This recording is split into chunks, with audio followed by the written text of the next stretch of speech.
ಸ್ವಾಗತ. ಇವತ್ತಿನ ಸಂಚಿಕೆ ಲಕ್ಷ್ಮೀ ನಿವಾಸ ಸೀರಿಯಲ್ ತುಂಬ ಅದ್ಭುತವಾಗಿ ಮೂಡಿ ಬರ್ತಾ ಇದೆ. ಇಲ್ಲಿ ಜಾನು ನೋಡಿದಂಥ ವೀಣಾ ಏನಿದು ಆಶ್ಚರ್ಯ ಅಂತಿದ್ರೆ ಜಾನು ಕೂಡ ಅದಕ್ಕೆ ನೀವೇನಿಲ್ಲಿ ಅಂತ ಕೇಳ್ತಾರೆ. ಇಲ್ಲ ಜಾನು, ನಾನು ನಿನ್ನ ಕೇಳಬೇಕು, ಸರ್ಪ್ರೈಸ್ ಅಲ್ಲ, ಅದು ಒಬ್ಬಳೇ ನಡ್ಕೊಂಡು ಬರ್ತಾ ಇದೆಯಾ, ಏನು ಈ ಕಡೆ ಅಂತ ಕೇಳ್ತಾರೆ. ಏನಿಲ್ಲ, ಅದಕ್ಕೆ ಹಾಗೆ ಸುಮ್ಮನೆ ಬಂದಿದ್ದೆ ಅಂತ ಹೇಳ್ತಾರೆ. ಆಮೇಲೆ ಮನೆಗೆ ಬಾ ಹೋಗು ಅಂತ ಹೇಳ್ತಾರೆ. ನಾನು ಬರ್ತೀನಿ, ನೀವು ಹೋಗಿ ಅಂತ ಹೇಳಿ ಜಾನು ಕಳಿಸ್ತಾರೆ. ಈ ಕಡೆ ನೋಡ್ಬೋದು ಭಾವನಾನ ಮತ್ತು ಸಿದ್ದೇಗೌಡರಂತೂ ತಾನು ಮಾಡಿರೋ ಅಪರಾಧಕ್ಕೆ ಮನಸ್ಸಿಗೆ ನೋವು ಮಾಡಿಕೊಂಡು ಗೊಂದಲದಾಗಿರ್ತಾರೆ. ಈ ಕಡೆ ಜಾನು ಜೊತೆ ಬರ್ತಿರ್ಬೇಕಾದ್ರೆ ಭಾವನಾ ಜೊತೆ ಬರ್ತಿರ್ಬೇಕಾದ್ರೆ ಭಾವನಾ ಏನಾಯಿತು, ಯಾಕೆ ಡಲ್ ಆಗಿದ್ದೀರಾ, ಏನಿದ್ರು ಹೇಳಿ ಅಂತ ಹೇಳ್ತಾರೆ. ಏನಿಲ್ಲ ಅಂತಿರ್ಬೇಕು, ಯಾವಾಗ ನಿಮಗೆ ಹೇಳ್ಬೇಕು ಅನ್ಸುತ್ತೆ ಹೇಳಿ ಅಂತ. ಆಯಿತು ಬನ್ನಿ ಹೋಗೋಣ ಅಂತ ಜಾನು ಭಾವನಾ ಸಿದ್ದೇಗೌಡರನ್ನ ಕರ್ಕೊಂಡು ಹೋಗ್ತಿರ್ತಾರೆ. ಈ ಕಡೆ ಮನೆಯಲ್ಲಿ ದೊಡ್ಡ ರಾದ್ಧಾಂತವಾಗಿ ಜಗಳ ಶುರು ಆಗ್ತಿರುತ್ತೆ.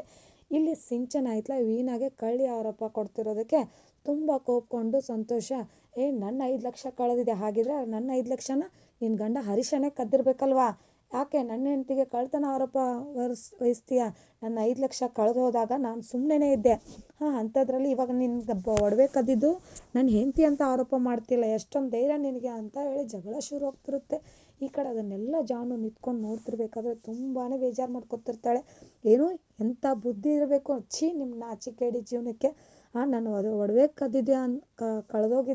ಕದ್ದಿದ್ದಾರೆ ಅಂದ ತಕ್ಷಣ ಇಲ್ಲದೇ ಇರೋ ದುಡ್ಡನ್ನ ಕದ್ದಿರೋ ಆರೋಪನ ನನ್ನ ಗಂಡನ ಮೇಲೆ ಹಾಕ್ತೀರಾ, ಎಂಥ ನಾಚಿಕೆಟ್ಟಿ ಜನ್ಮ ನಿಮ್ಮದು, ನಿಮ್ಮ ಜನ್ಮಕ್ಕೆ, ನಾನು ಒಡವೆ ಕದ್ದಿದೆ ಅಂದಮೇಲೆ ನಿಮ್ಮ ದುಡ್ಡು ಕಳೆದಿದೆ ಅಂತ ಆರೋಪ ಮಾಡ್ತೀರಾ, ನಿಮ್ಮ ಬುದ್ಧಿಗಿಷ್ಟು, ನೀವೆಂಥವ್ರು ಅಂತ ಇದರಲ್ಲೇ ಗೊತ್ತಾಗುತ್ತೆ, ನಿಮ್ಮ ಯೋಗ್ಯತೆಗಿಷ್ಟು ಅಂತ ತುಂಬ ಕೇವಲವಾಗಿ ಸಂತೋಷನ ಬೈತಿರ್ತಾಳೆ ಸಿಂಚನ.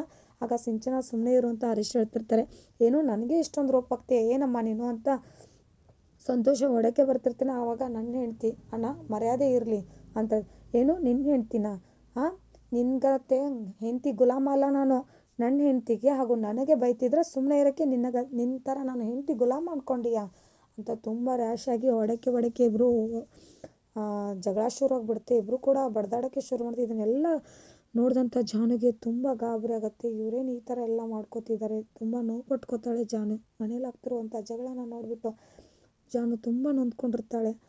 ಆಮೇಲೆ ವೀಣಾ ಹಿಂದಿಂದೆ ಬಂದಂಥ ಜಾನು ಅಲ್ಲೇ ನಿಂತ್ಕೊಂಡು ಜಗಳನ್ನೆಲ್ಲ ವೀಕ್ಷಿಸಿ ತುಂಬ ಬೇಜಾರಾಗ್ತಾಳೆ. ಈ ಕಡೆ ಶ್ರೀನಿವಾಸ್ ಅವರು ಕೈ ಮುಗಿದು ಕೇಳ್ತಾರೆ, ಸಂತೋಷ ಹರೀಶ ಕೈ ಮುಗಿತೀನಿ, ಇದು ಮನೆ ಕಂಡ್ರು, ಯಾಕೆ ಈ ಥರ ಮಾಡ್ತಾ ಇದ್ದೀರಾ, ಇಬ್ಬರು ಅಣ್ಣ ತಮ್ಮಂದಿದ್ದೀರಾ, ಯಾಕೆ ಈ ಥರ ಜಗಳ ಆಡ್ತಿದ್ದೀರಾ ಅಂತ ಅವ್ರಿಬ್ಬರನ್ನು ಕೂಲ್ ಮಾಡಿ ದೂರ ಮಾಡಿ ಜಗಳನ ಅಲ್ಲೇ ಸ್ಟಾಪ್ ಮಾಡೋತಾರೆ. ಬೆಳಕಾಗುತ್ತೆ. ಇಲ್ಲಿ ಟೀ ಮಾಡ್ತಿರ್ತಾಳೆ ವೀಣಾ. ಈ ಕಡೆ ಹರೀಶ ಹೊರಗಡೆಯಿಂದ ಗ್ಯಾಸ್ ಸ್ಟವ್ ತೊಗೊಂಡ್ಬರ್ತಾರೆ.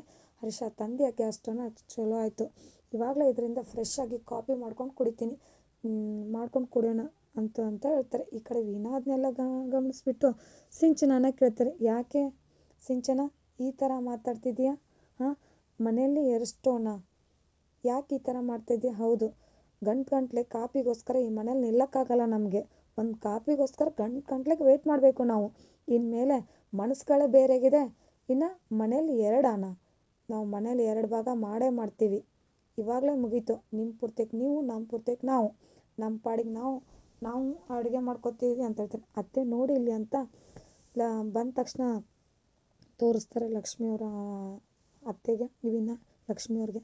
ಆಗ ಯಾಕಮ್ಮ ಸಿಂಚನ ಮನೇಲಿ ಎರಷ್ಟೋ ಉರಿಬಾರ್ದಮ್ಮ, ಎರಷ್ಟೋ ಒಲೆ ಉರಿಬಾರ್ದಮ್ಮ ಅಂತ ಹೇಳ್ತಾರೆ.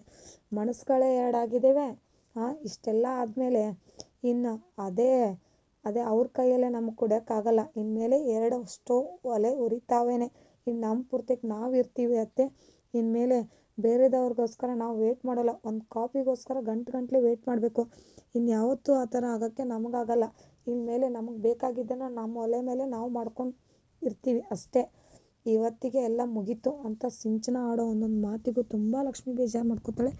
ಇವತ್ತಿನ ಸಂಚಿಕೆ ತುಂಬ ಅದ್ಭುತವಾಗಿ ಮಾಡಿದೆ. ವಿಡಿಯೋ ಇಷ್ಟವಾದರೆ ಪ್ಲೀಸ್ ಲೈಕ್ ಮಾಡಿ, ಸಬ್ಸ್ಕ್ರೈಬ್.